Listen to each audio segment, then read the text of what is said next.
तानी अपने पति अर्नव, सास बिंदु और ससुर दिग्विजय के साथ रहती है। वो अपने ससुराल वालों के लिए सब कुछ करती है, लेकिन फिर भी सब उसे एक पायदान की तरह ही ट्रीट करते हैं। एक दिन की बात है। अर्नव, मैं तैयार हो गई हूँ। ये लाल ड्रेस मुझ पर अच्छा लग रहा है ना? तुमने भी लाल कोट पहना है, इसलिए मैंने सोचा कि मैं भी लाल ड्रेस पहन लूं। तानी, तुम्हें जोकर बनकर कहाँ जा रही हो? अरे किसी सर्कस से नौकरी का बुलावा आया है क्या तुम्हें? क्या लग रही हो यार? नहीं अर्नव, तुम्हारी बॉस के घर पर आज पार्टी है ना? नीला भाभी और वीरेन भाई भी जा रहे हैं, तो हम दोनों भी जाएंगे ना? नहीं, मैं तुम्हारे साथ कहीं नहीं जाऊंगा। तुम मेरे लायक ना थी, ना हो और ना ही कभी हो सकती हो, इसलिए मैं तुम्हें अपने साथ कहीं भी नहीं ले जाऊंगा। जाओ, जाकर रसोई के काम निपटाओ, इडियट कहीं की। लेकिन अर्नव, अर्नव, अर्नव वहां से चला जाता है और तानी बहुत दुखी हो जाती है। फिर एक दिन ओवन इस्तेमाल करते करते तानी से कुछ बटन प्रेस हो जाता है और ओवन काम करना बंद कर देता है। बिगाड़ दिया इतना महंगा और अच्छा ओवन। तू बिगाड़ने के ही काम कर, नालायक लड़की। तुझे तो सच में कुछ अकल नहीं है। अरे तुझ जैसी लड़की ने तो कहीं जाकर अपनी जान दे देनी चाहिए। आए दिन बस कुछ ना कुछ नुकसान कराती रहती है हमारा। माफ कर दीजिए माँ जी, मैंने जानबूझकर कुछ नहीं बिगाड़ा है। ये ओवन, पता नहीं अचानक से इसे क्या हो गया। पिछली बार दीदी आई थी मायके से, तभी उनसे भी तो वॉशिंग मशीन खराब हुई थी ना। तो फिर आप मुझे इतना क्यों डांट रही हैं माँ जी? अरे तू होती कौन है रे, इतना मुंह चलाने वाली? निक्की मेरी बेटी है और ये घर उसका है, इसलिए वो चाहे कितना भी नुकसान क्यों ना कर ले, मुझे उससे कोई फर्क नहीं पड़ता। लेकिन ये तेरा घर नहीं है, ये तेरा ससुराल है, ससुराल। तू यहाँ की बहू है, बहू, बेटी नहीं। समझ गई? अब चल अपने काम पर ध्यान दे, नहीं तो। तानी कुछ नहीं कहती और चुपचाप अपने काम पर ध्यान देती है।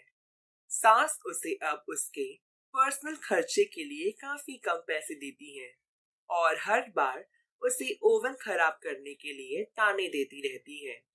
एक दिन जब तानी जॉब के लिए अप्लाई करती है, तभी उसे वो जॉब मिल जाती है। लेकिन जैसे ही ससुर दिग्विजय को ये बात पता चलती है, तभी वो गुस्सा हो जाता है और तानी का ऑफर लेटर फाड़ देता है। बाबूजी, ये आपने क्या कर दिया? मेरा ऑफर लेटर। अरे तुम्हारे दिमाग में भूसा भर गया है क्या? जो तुम जॉब करने जा रही हो, बहुत पर निकल आए है क्या तुम्हारे? लेकिन बाबूजी। ए लड़की, ज्यादा जुबान मत लड़ा अपने ससुर से। सही किया है दिग्विजय जी ने। तुझे क्या लगता है तेरे बिना हम सब मर जाएंगे क्या? अरे तेरे बिना भी हम जी सकते हैं, इसलिए तुझे नौकरी करने की कोई जरूरत नहीं है। माँ और बाबूजी सही कह रहे हैं तानी, ज्यादा उड़ो मत, वरना मैं तुम्हें घर में बंद करके रख दूंगा। बाहर निकलने के लिए तरस जाओगी तुम।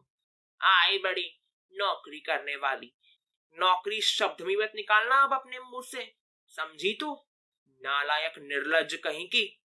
तानी को सब बुरा भला बोलते हैं। एक दिन जब वो अपनी माँ सुलोचना को फोन कॉल करती है, तभी, माँ, कैसी हो आप माँ? माँ, मेरा मन नहीं लग रहा है यहाँ ससुराल में। कुछ दिनों के लिए मैं मायके रहने आ जाऊँ क्या? अरे तानी बिटिया, ऐसे थोड़ी ना होता है। अभी तो शादी को 1 साल भी नहीं हुए हैं ठीक से, और तू यहाँ फिर से अपना बोरिया बिस्तरा लेकर आने की बात कर रही है। ये तो शोभा नहीं देता ना बेटी। लेकिन माँ, ना ना बेटी, अच्छा सुन, मैं तुझे बाद में फोन करती हूँ, अभी थोड़ी बिजी हूँ ना, इसलिए। ठीक है, अपना ख्याल रखना बेटी। लेकिन माँ, माँ मेरी बात तो सुन लीजिए। ओफो, किसी के पास समय ही नहीं है, सब बिजी है। एक मैं ही हूँ जो सबके बारे में इतना सोचती हूँ। सबकी खुद से ज्यादा परवाह करती हूँ, और मुझे मुझे तो कोई पूछता तक नहीं। एक रोज जब घर पर पानी चला जाता है, तभी तानी बाजार में पानी के बड़े बड़े कंटेनर लेने के लिए लाइन लगाती है। हे भगवान, आज पूरे मोहल्ले में पानी गया है, इसीलिए इतनी लंबी लाइन लगी हुई है। कोई बात नहीं, मुझे पानी लेकर जाना ही होगा, वरना घर पर सब भूखे ही रहेंगे। तानी 2 घंटों तक लाइन में खड़ी रहती है और पानी के कंटेनर्स लेकर घर पहुंचती है। तभी वहां पर वो तीनों को मस्त मस्त पकवान खाते हुए देखती है, जो कि उन्होंने बाहर से ऑर्डर किए होते हैं। अरे वाह, आज तो मजा आ गया छोले कुलचे खाकर। हाँ अर्नव बेटा, आ गई तू मनुस। चल अब जल्दी से ये सब साफ कर। 2 घंटा ले लिया तूने। दुकान से पानी लेने गई थी या कुएं से? बेवकूफ कहीं की। चल जल्दी से साफ कर ये सब अब।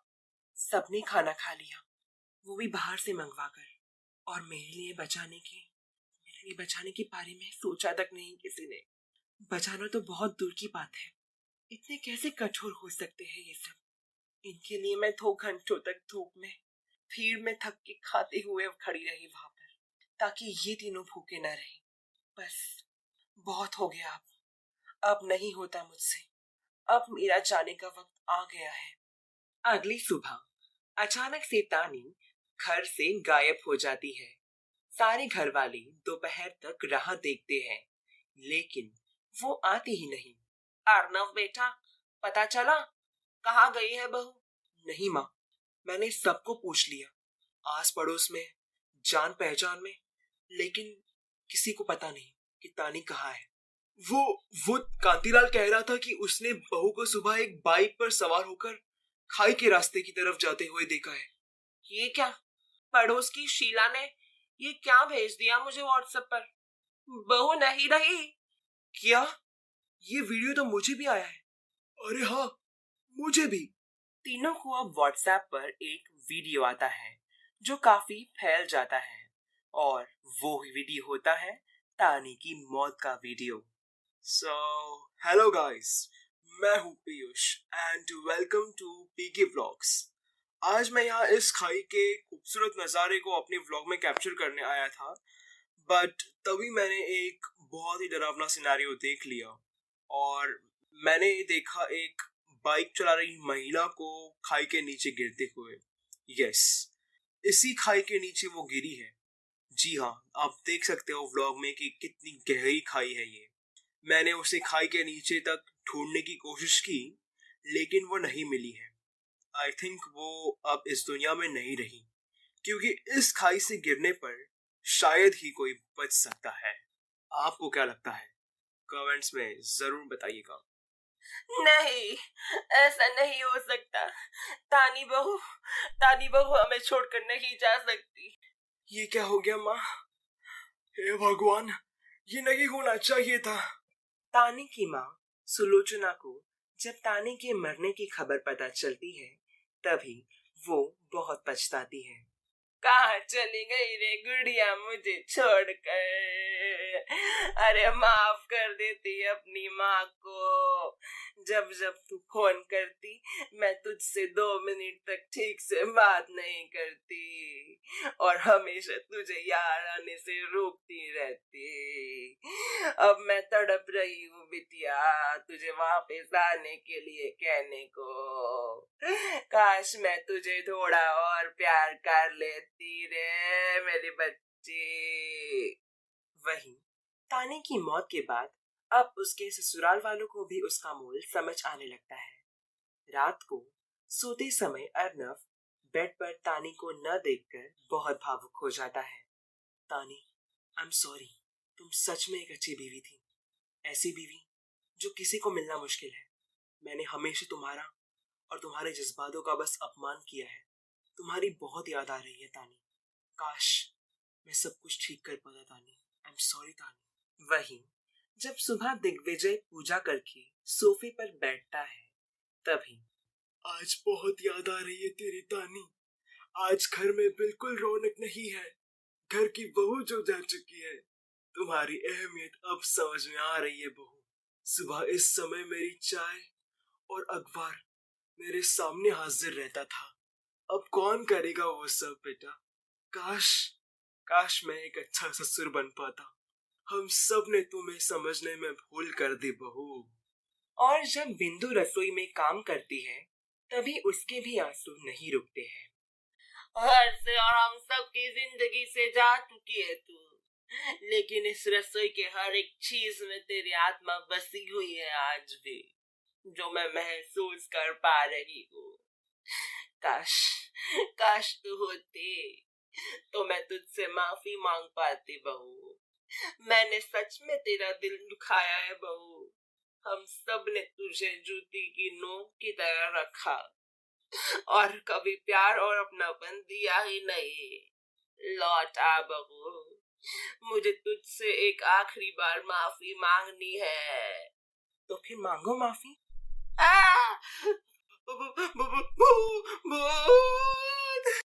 बिंदु अचानक से तानी को रसोई में देखकर डर जाती है और वो हॉल एरिया में दिग्विजय के पास आ जाती है। अरे बिंदु, कौन की शीशी पीली है क्या? अरे कुछ बोलोगी भी या नहीं? जी जी, वो रसोई में तानी बहू का भूत है। भूत है। क्या? ये आप कैसी बातें कर रही है माँ? ऐसे कैसे हो सकता है? घबराइए मत, मैं भूत नहीं हूँ माँ जी। मैं तो आपकी तानी बहू ही हूँ, असलियत वाली तानी बहू। क्या? लेकिन तानी बहू, तुम तो मर चुकी थी ना? नहीं बाबूजी, वो सब मैंने एक नाटक किया था मेरे दोस्त की मदद लेकर। मैंने एक YouTube चैनल बनवाया जहाँ पर वो छोटी न्यूज अपलोड की ताकि सबको सच लगे। मैं जानती थी कांतीलाल काका रोज बाबूजी को पार्क में मिलते हैं, इसलिए मैंने अपने दोस्त की बाइक लेकर वहां उनकी दुकान के सामने से ही गई ताकि वो आप सबको बता सके और आप सबका शक और भी ज्यादा मजबूत हो। ये सब मैंने इसलिए किया ताकि आप सबको मेरी अहमियत पता चले। आप सब ने हमेशा से मुझे सलाद में रखी पत्ता गोभी की तरह ट्रीट किया है, कभी अपनापन नहीं दिया, इसलिए मुझे ये कदम उठाना ही पड़ा। मैं माफी चाहती हूँ, पर मुझे मरने का नाटक करना ही पड़ा।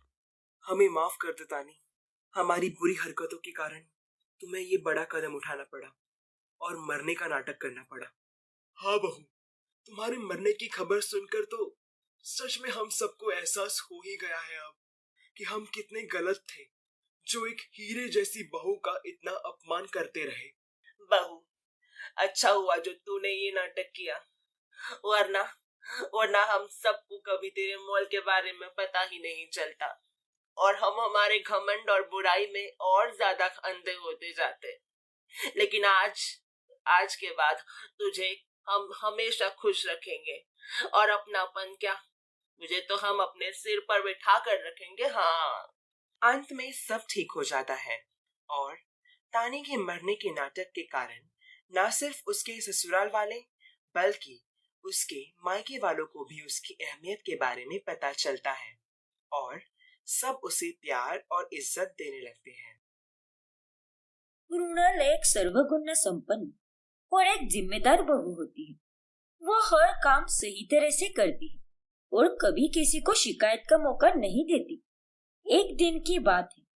हाँ ऐश्वर्या, बोल। अरे मृणाल, चल ना, आज हम दोनों शॉपिंग पे चलते हैं। मैं यहाँ पर अकेली हूँ यार, और मुझे अकेले में शॉपिंग नहीं करनी, कोई तो साथ में चाहिए। फिर आते समय कॉलेज के बाहर वाली पानी पूरी भी खाएंगे, पुरानी यादें भी ताजा हो जाएंगी। क्यों, क्या कहती है? ठीक है ऐश्वर्या, मैं आ जाती हूँ। यहाँ पर तो सारा काम हो चुका है और मुझे घर के लिए थोड़ी बहुत चीजों की खरीदारी भी करनी है। ठीक है, फिर मिलते हैं लाल चौक के पास। ठीक है ऐश्वर्या। फिर मृणाल तैयार होकर अपनी सहेली के साथ शॉपिंग करने जाने ही वाली होती है कि तभी उसकी सास सविता कहती है, अरे मृणाल देखना, ठंड के मौसम में काले बादल छाए हैं बाहर, एकदम बारिश जैसा वातावरण हो गया है। मुझे तो अभी पकोड़े खाने की बहुत इच्छा हो रही है और उस पर गर्मा गर्म अदरक वाली चाय। मजा ही आ जाएगा। ठीक है माँ जी, मैं अभी बना देती हूँ। ठीक है बेटी। फिर मृणाल सविता के लिए चाय और पकोड़े बना देती है। तभी वो देखकर उसकी ननद प्रिया बोलती है, अरे भाभी, आप अभी तक यहीं पर हो? मैं अभी आपको फोन करके मच्छर वाली अगरबत्ती मंगवाने वाली थी। क्या हुआ आपका? आप तो बाहर जाने वाली थी ना? बाहर जाने का प्रोग्राम? ये प्रिया क्या बोल रही है बेटा? अरे माँ जी, मैं वो मेरी सहेली के साथ बाहर जाने वाली थी, लेकिन उससे मैंने अकेले जाने को कहा। मैं उसे फिर कभी मिलूंगी। लेकिन बेटी, अगर तेरा पहले ही कहीं जाने का प्रोग्राम था तो तू मुझे बता देती ना। मेरी वजह से तूने प्रोग्राम क्यों बदला तेरा? वैसी बात नहीं है माँ जी। आपको पकोड़े खाने की कितनी इच्छा थी, तो मैं आपकी इच्छा को मारकर कहीं बाहर कैसे जा सकती हूँ? बिल्कुल जा सकती है बहू। तेरी अपनी भी कोई जिंदगी है, तुझे भी तो फ्री टाइम मिलना चाहिए। हाँ भाभी, आपके जाने के बाद माँ खुद बना देती या मैं ही उन्हें बना कर दे देती। अब जाने दीजिए ना, कोई बात नहीं।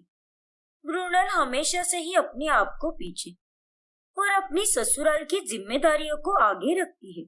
फिर एक दिन मृणाल का पति चिराग उससे कहता है, मृणाल चलो ना, कहीं बाहर घूमने जाते हैं। हमारा हनीमून भी अभी तक पेंडिंग है। मैं तो सोच रहा हूँ कि 8 दिन के लिए शिमला मनाली जाते हैं। वहां तो मस्त बर्फ की बारिश हो रही है, बहुत मजा आएगा हमें। नहीं नहीं चिराग जी, हम कहीं भी नहीं जाएंगे। 8 दिन हम अपने परिवार से अलग कैसे रह सकते हैं? हमारे वहां जाने के बाद यहाँ क्या होगा? माँ जी, पापा जी और प्रिया का खाना पीना, घर की देख रेख, पापा जी की दवाइयाँ भी टाइम टू टाइम देनी होती है। सुबह से लेकर रात तक घर को कौन संभालेगा? ओफो मृणाल, तुम्हारे आने से पहले भी सब कुछ मैनेज होता था। 8 ही दिन की तो बात है, और मैंने माँ से भी पूछ लिया है, उन्हें भी कोई दिक्कत नहीं है। तो तुम्हें क्या प्रॉब्लम है? नहीं नहीं, जाने दीजिए, हम फिर कभी चलेंगे। इस बार रहने दीजिए। और अभी थोड़े दिनों के बाद प्रिया की एग्जाम भी है, उसका ग्रेजुएशन का लास्ट ईयर है ये। ठीक है, जैसा तुम्हें सही लगे। तुम बस बहू ही बनती रहो। बीवी होने का फर्ज कब निभाओगी क्या पता। अरे कभी तो दूसरों को छोड़कर अपने बारे में भी सोच लिया करो। मृणाल के कारण चिराग उससे रूठ जाता है। फिर एक रोज, ओह गॉड, अब मैं क्या करूं? सुहाने की बर्थडे पार्टी की थीम पिंक है। सारी लड़कियां पिंक पहनकर आएंगी वहां पर, और मैं क्या पहनूंगी? लेकिन प्रिया बेटी, तेरे पास तो वो गुलाबी वाला ड्रेस था ना, जिस पर वह सुंदर सी डिजाइन भी थी। अरे माँ, उस ड्रेस को तो चूहे ने कुतर दिया। अब मैं क्या करूं? तभी वहां पर मृणाल आ जाती है और वो अपना पिंक ड्रेस प्रिया को दे देती है। निराश होने की कोई जरूरत नहीं है प्रिया। ये लो, ये पिंक ड्रेस रखो, ये मेरा ही है। मैंने सिर्फ 2 बार पहना है। वाओ भाभी, ये ड्रेस तो बहुत ही सुंदर है। अरे मृणाल, लेकिन ये ड्रेस तू प्रिया को क्यों दे रही है? क्योंकि तुमने ही मुझे उस दिन कहा था कि ये ड्रेस तुम्हारे लिए क्या मायने रखती है, क्योंकि ये तुम्हें तुम्हारी दादी ने दिया है और ये उनका आखिरी तोहफा है, और तुम इसे किसी और के साथ बांटना भी नहीं चाहती थी। फिर अभी ये ड्रेस तू प्रिया को क्यों दे रही है? ओ, तो ये आपकी दादी का आखिरी तोहफा है? हाँ प्रिया। माँ जी, अब ये ड्रेस मैं थोड़ी ना किसी पराई लड़की को दे रही हूँ। प्रिया मेरी ननंद ही है ना, और ये मेरी छोटी बहन के समान है, तो उसमें कोई बड़ी बात नहीं है।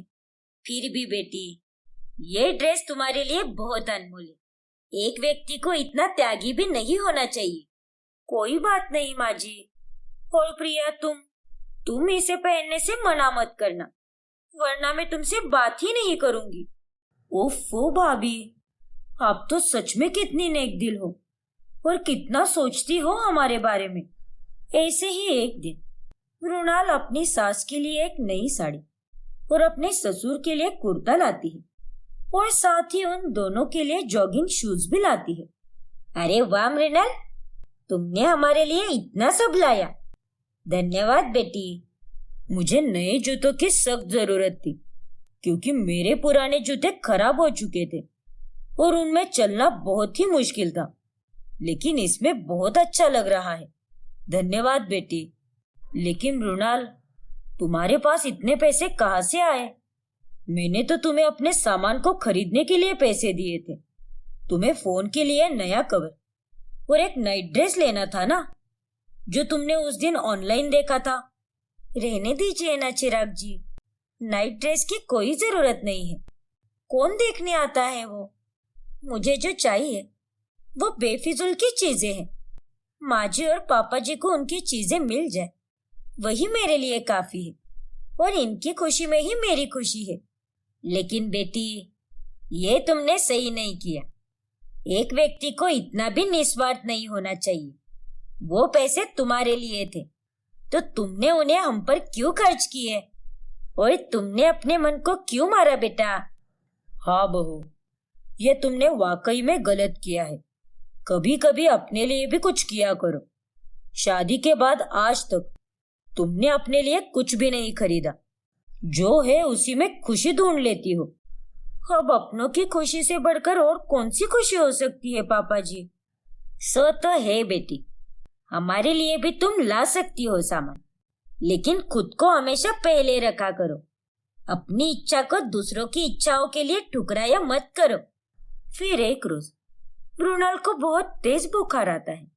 तभी सविता घर का सारा काम करने लगती है और ये देखकर मृणाल फौरन बिस्तर से उठकर बाहर आती है। माँ जी, ये आप क्या कर रही हो? लाओ, ये झाड़ू मुझे दे दो। मेरे होते हुए ये सारे काम आप कैसे कर सकती हो? अरे बेटी, तू कितनी बीमार है। तू जा, आराम कर। 1-2 दिन में कर लूंगी तो कुछ नहीं होगा। और वैसे भी तेरे पापा जी और प्रिया है ना मेरी मदद के लिए। और दफ्तर से आने के बाद चिराग भी काम में हाथ बटा देगा। नहीं माँ जी, घर में मेरे होते हुए आप काम करो ये शोभा नहीं देता। ये तो कैसी बातें कर रही है बेटी? आज तक तुझे मैंने कभी अपनी बहू जैसे नहीं माना। तुझे हमेशा बेटी कहकर ही पुकारा है और माना भी है। जैसे मेरे लिए प्रिया है वैसे ही तू है बेटा। ये सास और बहू तो लोगों ने बनाए हुए रिश्ते हैं। तभी वहां पर घर के बाकी लोग भी आ जाते हैं। अरे मृणाल, तुम्हें तो बुखार है ना, तो काम करने की जिद क्यों कर रही हो? तुम्हारे लिए मैंने हाफ डे लिया है ताकि तुम्हारा ख्याल रख सकूं और बाकी के कामों में माँ और प्रिया की मदद कर सकूं। नहीं नहीं, आप फिर से ऑफिस चले जाइए, मैं सारे काम कर लूंगी। देखो मृणाल, तुम्हें हमने अपनी बहू नहीं बल्कि बेटी बनाकर घर लाया है। भाभी, आप मुझे एक बात बताइए, अगर आप अपने मायके में होती तो आपको इस हालत में देखकर आपकी मम्मी आपको काम करने देती क्या? नहीं ना, तो आप यहाँ पर काम क्यों कर रही हो? लेकिन प्रिया, तुम्हारी भी पढ़ाई है। माँ जी और पापा जी को घुटनों का दर्द है, उनकी तबीयत भी ठीक नहीं होती है। ऐसे में ये सब सही नहीं लगता। मैं फटाफट सारे काम निपटा लेती हूँ, आप लोग चिंता मत कीजिए। अरे बेटी, तू इस घर को अपना ससुराल क्यों समझ रही है?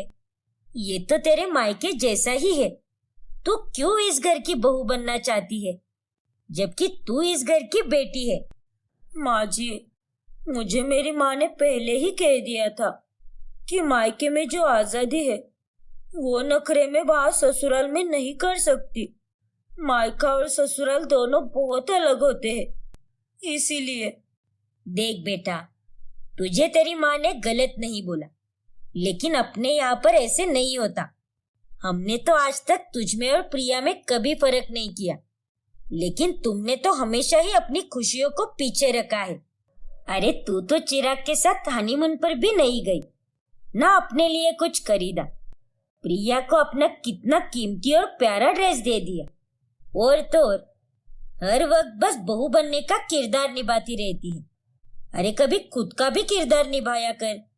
तुम्हें यहाँ पर कोई पाबंदियां नहीं है मृणाल। बात तो ये है कि ये हमें अपना मानती ही नहीं। अगर ये अपना मानती तो यहाँ पर जी खोल कर रहती, अपनी मर्जी से अपने मन को खुश रखती। चिराग भैया एकदम सही कह रहे हैं। नहीं नहीं, ऐसा कुछ भी नहीं है। बेटी, अगर मेरी जगह पर तेरी माँ होती तो तब भी तू यही करती क्या? सच सच बता। नहीं माँ जी, मैं उनकी बात सुन लेती। तो आज के बाद तू मुझे अपनी सास नहीं समझेगी। ये तेरा ससुराल नहीं है, बल्कि एक मायका है। और तुझे इतना परेशान होने की कोई जरूरत नहीं है। सबकी बातें सुनकर मृणाल की आंखें भर आती है। लोग तो ये कहते हैं कि ससुराल में जाने के बाद लड़की का जीवन कैद होकर रह जाता है, लेकिन आप लोगों ने मुझे ससुराल नहीं बल्कि नया मायका दिया है और मुझे अपनी बेटी समझा। धन्यवाद। मैं बहुत खुशकिस्मत हूँ कि मुझे आप लोग मिले। फिर उस दिन के बाद से मृणाल अपने नए मायके में खुशी से रहती है। पलक और मोहित दोनों पति पत्नी एक खुशहाल जीवन जी रहे होते हैं। पलक के सास ससुर गांव में रहते हैं। एक दिन जब वो दोनों बाजार में जाते हैं, तभी पलक मोहित को बिना बताए रास्ते के उस पार एक दुकान में जाने के लिए रास्ता क्रॉस करती है। लेकिन उतने में वहां पर एक ट्रक तेज रफ्तार से उसकी तरफ आता है। उसका एक्सीडेंट होने ही वाला होता है कि तभी एक भिखारन आकर उसे बचा लेती है और वो खुद गिर जाती है। पलक, ओ नो, तुम ठीक तो हो ना बहन? पलक, क्या तुम ठीक हो? हाँ मोहित, वो तो भला हो इस लड़की का, इसी ने मेरी जान बचाई, लेकिन इसे चोट आ गई। क्या तुम ठीक हो? ज्यादा चोट तो नहीं आई ना? जी मैं ठीक हूँ साहब, आप दोनों चिंता मत कीजिए। लेकिन मोहित और पलक देखते हैं कि उस लड़की को बहुत चोट आई है। ओह नो, तुम्हें तो बहुत ज़्यादा चोट लगी है। एक काम करो, तुम हमारे साथ हमारे घर चलो, क्योंकि यहाँ से हॉस्पिटल बहुत दूर है। मैं अपने डॉक्टर दोस्त को बुलाता हूँ। फिर मोहित और पलक उस भिखारन को घर ले जाते हैं और डॉक्टर आकर उसकी चोट पर मरहम पट्टी लगाते हैं। उसका इस दुनिया में कोई नहीं होता, इसीलिए मोहित और पलक उसे अपने घर पर ही रहने का सहारा देते हैं। वो घर के सारे काम करती हैं। बुलबुल, बहुत कर लिया काम, अब चलो, आज मैं तुम्हारा मेकओवर करने वाली हूँ। मेकओवर? मैं कुछ समझी नहीं मैन साहब। मेकओवर मतलब आज मैं तुम्हें नए कपड़े दिलाऊंगी, पार्लर ले जाऊंगी और तुम्हें एकदम मॉडर्न दीवा बनाऊंगी। अरे वाह, धन्यवाद मैन साहब। फिर पलक बुलबुल को मेकओवर करने के लिए पार्लर ले जाती है और अब वो रोजाना मॉडर्न कपड़े पहनने लगती है, जिनमें वो बहुत ही खूबसूरत दिखती है। एक रोज, ओए होए होए होए, तुम तो आज कहर ही ढा रही हो बुलबुल, बहुत हॉट और सुंदर लग रही हो तुम। थैंक यू साहब। सच में, जब मैंने तुम्हें पहली नज़र में देखा था तब तुम एकदम अलग ही दिख रही थी, लेकिन आज तो तुम पलक से भी ज़्यादा सुंदर दिख रही हो। अब ये सब मैंने आपके लिए ही तो किया है, ताकि आप घायल हो जाओ मेरी अदाओं पर। Naughty girl. मोहित का जॉब वर्क फ्रॉम होम होता है, वही दूसरी तरफ पलक, उसे दिन भर ऑफिस जाना पड़ता है और इसी वजह से बुलबुल और मोहित दोनों अब एक दूसरे से धीरे धीरे आकर्षित होने लगते हैं। अच्छा बुलबुल, घर का और साहब का ख्याल रखना, मैं रात तक वापस आ जाऊंगी। अगर साहब को भूख लगे तो उन्हें खाना बनाकर दे देना। ठीक है मेम साहब। पलक इतना कहकर वहाँ से चली जाती है। तभी वहाँ पर मोहित आता है। बुलबुल डार्लिंग, मुझे अब भूख लगी है, क्या तुम मुझे खाना दे सकती हो? ठीक है साहेब, अभी परोस देती हूँ। अरे मेरी भोली भाली बुलबुल, मैं खाने वाले खाने की बात नहीं कर रहा, मैं तो तुमसे पप्पी की मांग कर रहा हूँ। मुझे एक पप्पी दे दो ना मेरी जान। हाय हाय, ये आप क्या कह रहे हो मोहित साहब? कहीं मेम साहब को पता चल गया तो? अरे मेम साहब तो ऑफिस चली गई बुलबुल, और अब इस घर में सिर्फ हम दोनों हैं। ठीक है साहब। फिर बुलबुल मोहित को गाल पर पप्पी देती है। अब रोजाना पलक के जाने के बाद दिन भर मोहित अपने काम के साथ साथ बुलबुल के साथ रोमांस भी करता है। मोहित साहब, ये देखिए, मैंने आपके लिए आपका फेवरेट गर्मा गर्म टोमेटो सूप बनाया है। आपको बहुत पसंद है ना ये? तुमसे ज़्यादा नहीं स्वीटहार्ट। क्या भी? अच्छा सुनो, मुझे अभी जल्दी से ये प्रेजेंटेशन बनाकर देना है, इसीलिए मैं तुम्हारे इन मुलायम और प्यारे हाथों से बनाया हुआ ये सूप अभी नहीं पी सकता। कोई बात नहीं मोहित साहब, उसमें क्या हुआ, मैं हूं ना। आप काम कीजिए, मैं अपने इन प्यारे हाथों से ये सूप पिलाती हूँ। अरे वाह, ये बेस्ट रहेगा। अगर तुम मुझे पिलाओगी तो ये सूप भी टेस्टी लगेगा।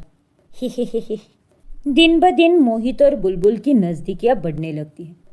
एक रात मोहित को पलक का फ़ोन आता है। हाँ पलक, बोलो ना बेबी। मोहित, आज मुझे आने में थोड़ी देर होगी क्योंकि मीटिंग पोस्टपोन हो चुकी है। तुम दोनों खाना खा लेना, मैं बाहर ही खाना खा कर आऊँगी। ओके? ओके जानू, ठीक है, ध्यान से आना, मैं तुम्हारा इंतज़ार करूँगा। पलक की बातें सुनकर मोहित बहुत खुश हो जाता है और बुलबुल के पास जाकर उसे कहता है, बुलबुल, आज पलक लेट आने वाली है, इसीलिए हम इस मौके का फ़ायदा उठाकर आज वो सब कुछ करेंगे जो हमें बहुत पहले ही कर देना चाहिए था। हाय हाय हाय, ये आप क्या कह रहे हैं साहब? ये सही नहीं है। गलत सही के बारे में मत सोचो डार्लिंग, बस इस पल को जियो और मेरी बाहों में खो जाओ। मोहित और बुलबुल दोनों बेड पर लेटकर रोमांस करते करते सारी हदें पार कर देते हैं। लेकिन तभी अचानक से वहां पर पलक आ जाती है और वो दरवाजा खोलकर बुलबुल और मोहित को एक साथ रंगरलियां मनाते हुए देख लेती है। इतना बड़ा धोखा! हाउ डे यू मोहित! कब से चल रहा है ये चक्कर? बताओ जल्दी।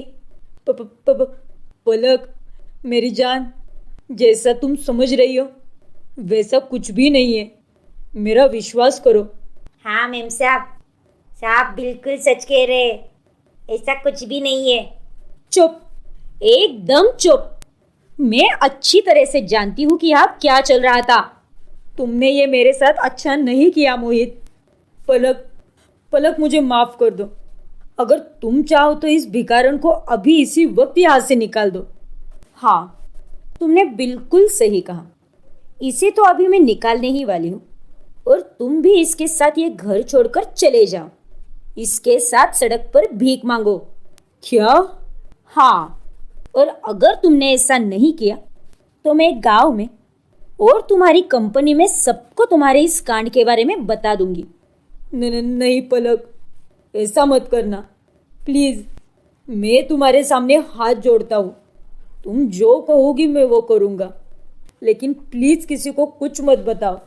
ठीक है, तो चलो जल्दी से यह सारा बैंक बैलेंस, अपना ये घर और अपनी सारी प्रॉपर्टी मेरे नाम कर दो राइट नाउ। क्या? मोहित को ना चाहते हुए भी पलक को अपना सब कुछ देना पड़ता है और वो पूरी तरह कंगाल हो जाता है। हे भगवान, फिर से इसी रास्ते पे आ गई मैं तो। क्या से क्या हो गया? ना मैं घर का रहा ना घाट का। भगवान के नाम पे कुछ दे दो साहब।